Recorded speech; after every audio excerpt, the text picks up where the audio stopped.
What's going on, guys, and welcome back to another episode of Career Mode. This is episode number 257, and we start today's episode off with a game against Chelsea here back in the Premier League. And of course, in our last episode we had two semi-finals. We had the FA Cup semi-final against Southampton, and we had a Champions League semi-final first leg against Bayern Munich away in Germany at the Allianz Arena, and we won both of those ties. But we return to league matters in today's episode, and right at the start of the episode we have an absolutely massive game. We take on Chelsea in the Premier League, who are 1 point behind us, but also have a game in hand as the season is coming towards its close. So absolutely massive game here at the Emirates Stadium, because if we fail to win this and Chelsea win their game in hand, they will become the new league leaders, with both teams playing the same amount of games and just a few to go. So what a massive game this was. But the first chance didn't fall until the 42nd minute. It was a really poor first half, but as Ronaldo finds Niang down the left hand side here, he takes it round Gary Cahill with a Berber spin, cuts inside and shoots, but the goalkeeper makes a really good save and turns behind for a corner.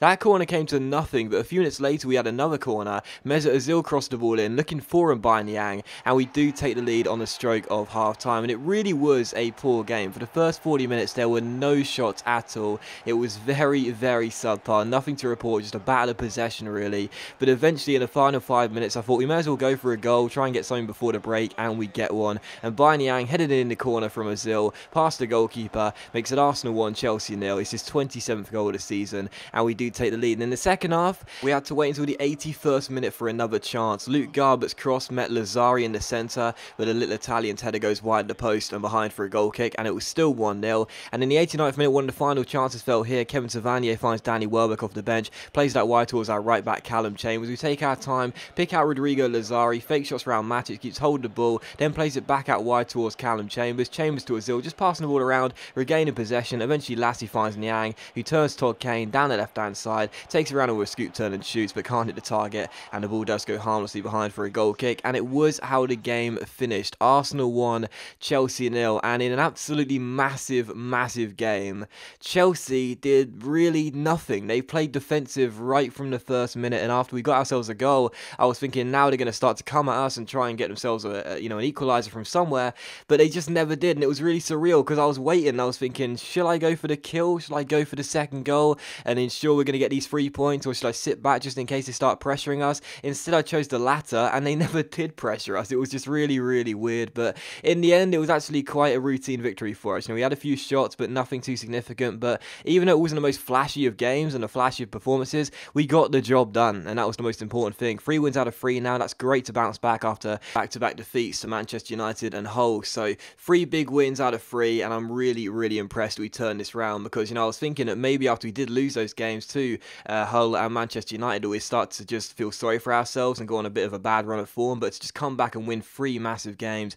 was really nice indeed. We take on Bayern Munich for the second game of today's episode here, the second of 3 games in the Champions League semi-final second leg. Of course, winning the first leg away in Germany by 3-0 meant coming into this game, Guardiola's men would have to score at least 3 goals on the night here at the Emirates Stadium. I can't remember the last time someone came to our stadium and scored 3 goals. But still, we take on Bayern Munich. The first chance did fall to Bayern Munich. Muller's shot going over the bar and behind for a goal kick. In the 31st minute, though, we almost took the lead in this game. Lassie going down the right hand side and crossing the ball in. Welbeck wins the header, but Neuer makes an absolutely superb save to tip it behind for a corner and keep it goalless. And 4 minutes later, we had another good chance here as Sterling finds Eduardo Vargas, and the Chilean holds the ball up. Ronaldo chops around Kirchhoff and keeps hold of it and plays it back towards Sterling down the right hand side. Quick ball roll around Philippe Lahm, keeps on going, turns on the afterburners. Lovely shot pace by Sterling, goes through one-on-one, sneaks in at the near post, makes it Arsenal 1, Bayern Munich 0, sorry. And that means that we are 4 goals up on aggregate, and that does mean that Bayern Munich now have to score 4 goals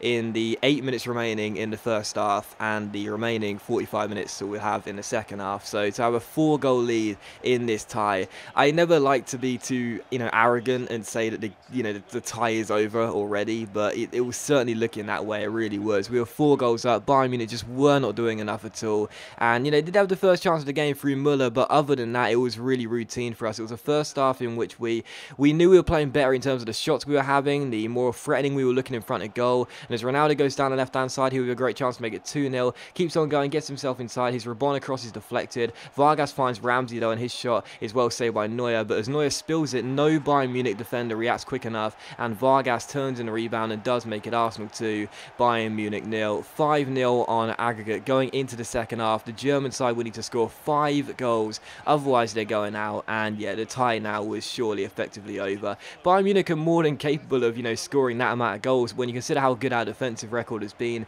from time to time this season, and whenever we took over Arsenal, really, you couldn't really see them coming back into the game, and they didn't. It finished 2-0. There was really nothing to report in the second half. They didn't come at us at all. They sort of knew the game was done, to be honest, and we got ourselves a 2-0 victory, and we are through to the Champions League final. Guess who we're facing?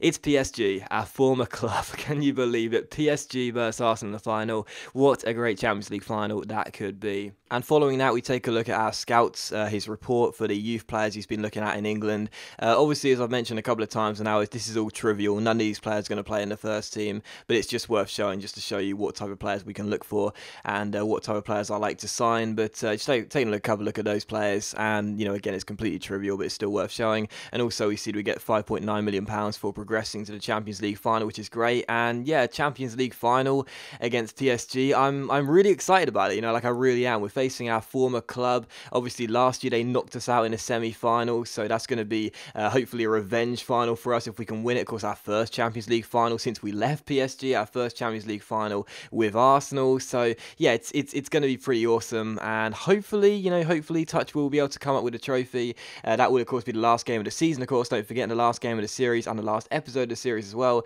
and it should be really exciting. Not to mention Alexis Sanchez, of course, playing for PSG. The controversy when he left us last year, that makes the final even more exciting. But we take on Sunderland for the third and final game of today's episode here, as Dick Advocate's side come and take us on at the Emirates Stadium. Sunderland right now not really having much to play for as the season comes to its close, so we take them on here thoroughly expecting to get ourselves another 3 points. But the first chance did fall to Sunderland. Virgini's cross found Jack Rodwell in the centre, and the former City and Everton midfielder couldn't get his header on target and put it behind for a goal kick. And in the 14th minute, another good chance for Sunderland here, starting brightly. Liam Brigcup plays it through towards Jack Rodwell, who is so good on this year's FIFA. He plays a 1-2 with Marco Lavagia, runs through and shoots, but thankfully for us, the Italian goalkeeper Carboni makes a really good save, and we get it away. So still 0-0, but the early start looking really bright for Sunderland. However, our first chance almost resulted in a goal in the 18th minute. Cristiano Ronaldo picks the ball up, and his shot is drilled just wide of the post and behind for a goal kick. So it would have been a really nice finish there by the Portuguese forward, but it was still 0-0. In the 28th minute, though, another good chance for Sunderland, looking really bright early on. Marco Lavagia's shot goes over the bar and behind for a goal kick, but in the opening 30 minutes, it really was all Sunderland. They were looking really strong. They have absolutely nothing to play for right now, and they were looking really threatening and looking like they will get the opening goal of the game. But instead, in the 36th minute here, Mesut Ozil finds Cristiano Ronaldo, and Ronaldo does give us the lead as well. 35th minute, sorry, it's warming off, but Ronaldo does give us the lead in this game. Mesut Ozil played him through, and Ronaldo does finish it to make it Arsenal 1, Sunderland 0. Got 2 bites to the cherry there. Mesut Ozil playing the through ball forward. He's a really good passer of the ball, obviously Mesut Ozil, but there are some times where I don't know why I go on counter attacks quite often, or whenever we have a good chance to play the ball through towards the striker, and I don't get the pass right with Ozil. I don't know why. I can never really time it properly. I'm usually really good at creating those sort of chances, but for that one I got it right the second time of asking. Played it through. Ronaldo was 1-on-1 and he wasn't going to miss. So Arsenal 1, Sunderland 0. Ronaldo does give us the lead in this game. Sunderland again though had another great chance here in stoppage time in the first half. Van Aanholt finds Liam Brigcup, and his strike is brilliantly stopped by Carboni and turned behind for a corner. So still 1-0, but Sunderland in this game were absolutely awesome, and to their credit as well, because as I mentioned a couple of times now, they didn't really have anything to play for coming into the game, whereas we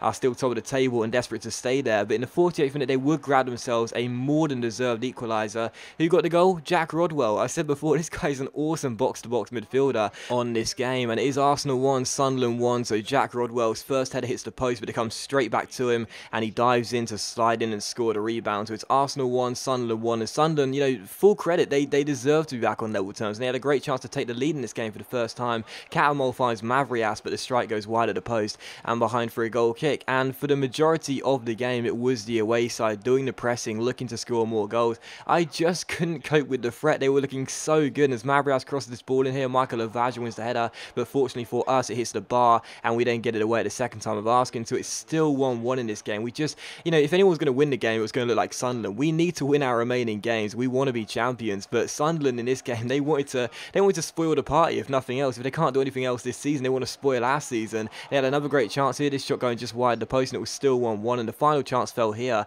And how about this for a miss by Diop? It comes straight to him, and he just watches the ball trickle wide of the post. How he failed to hit the target there, I do not know. Maybe he was surprised the ball came to him through that crowd of bodies from the corner. But it did finish Arsenal Arsenal won, Sunderland won though, so after a great run of really good results, it ends here with a draw, and it was a game where we escaped, to be honest, and we were lucky to get the point. But that does end the episode, guys, so as always, a big thank you for watching the video. I really hope you have enjoyed it. If you have enjoyed today's episode of Career Mode, then please do leave a like, because that's much appreciated and it really does help my channel out, and I will see you for the next episode of Career Mode very soon.